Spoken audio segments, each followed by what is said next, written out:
In this video, we'll explore the navigation and key features of the redesigned SciChart WPF demo app. The demo app has recently been redesigned with major improvements. We introduced Tree View Navigation to make browsing example categories more intuitive and efficient. Additionally, the home view now displays example snapshots before opening them, allowing users to quickly preview and locate the chart types or features they're interested in. As I scroll down the tree view, the example tiles to the right update to highlight the examples from the currently selected category.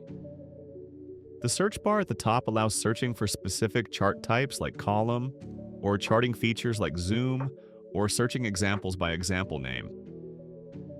Clicking on a suggestion opens the corresponding example.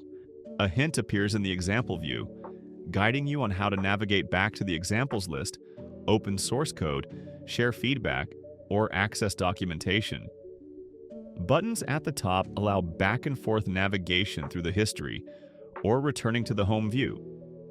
You can also switch between examples through the Breadcrumb Navigation view, which shows the full list of examples that can be opened by clicking the corresponding tile.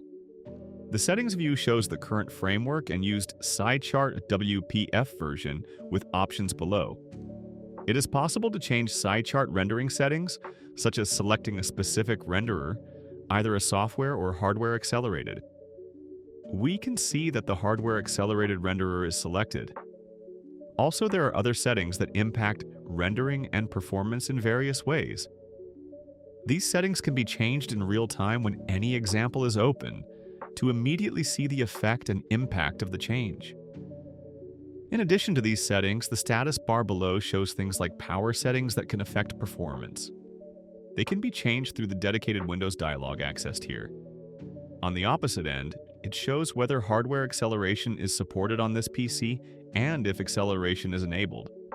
Moving back to the examples view, to the right we have the example description with some info about the current demo, used chart types, and specific implementation details. It also contains links to relevant documentation articles. This info panel can be collapsed through the info button at the panel above. Near it is a button that opens the SciChart WPF documentation in the browser. Moving further to the left, the next button opens this example's source code in the SciChart examples repo on GitHub.